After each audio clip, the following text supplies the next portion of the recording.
What does it really mean when someone who once idealized you, pulled away, criticized you, and eventually disappeared suddenly comes back texting, checking in, or trying to reconnect?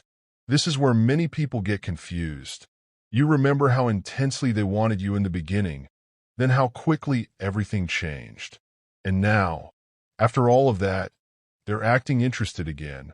You may start wondering, did they finally realize my value? Do they actually miss me?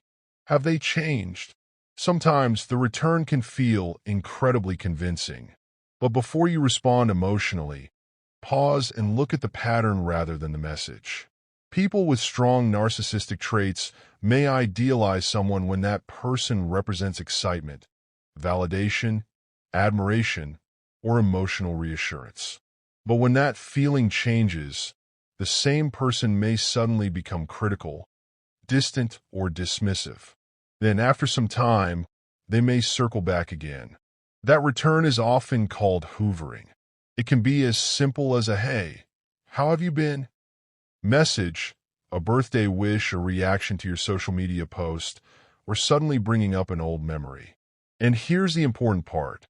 The contact itself does not prove that the person has changed.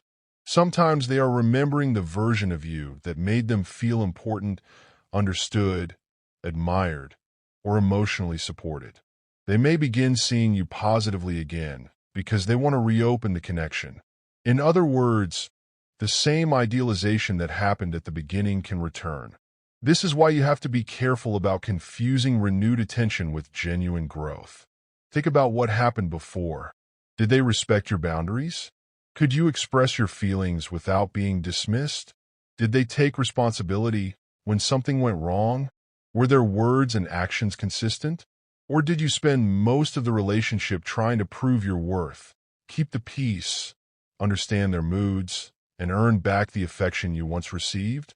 Because if the underlying pattern has not changed, getting pulled back and can eventually lead to the same emotional cycle. And this is where your own healing becomes powerful. You don't need to hate someone to move forward. You don't need revenge. You don't even have to carry resentment. You can forgive someone privately and still decide that they no longer have access to your life. Forgiveness does not require forgetting the lesson. If someone repeatedly showed you that the relationship was unhealthy, believe the pattern.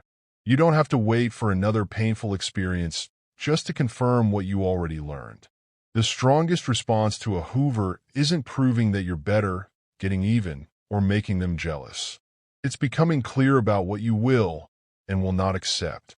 Maybe the old version of you would have immediately answered that message. Maybe you would have tried to explain yourself, hope for an apology, or believe the promises because you missed the good moments. But the healed version of you can pause. You can ask yourself, is this person offering something genuinely different, or are they simply reopening a door I worked hard to close? That question can change everything, because sometimes their return isn't a sign that you should go back. Sometimes it's simply an opportunity to recognize how much you've changed. You are allowed to choose peace. You are allowed to protect your boundaries. And you are allowed to walk away from a cycle without needing to convince the other person why. If someone has genuinely changed, that change will show itself through consistent actions over time, not just emotional messages, promises, or sudden attention. So the next time someone from your past suddenly comes back, don't immediately focus on what they are saying. Look at the history, look at the pattern, and most importantly, look at who you have become. You don't have to return to an old chapter just because someone suddenly remembers your value. Protect your peace, trust what you've learned, and keep moving forward.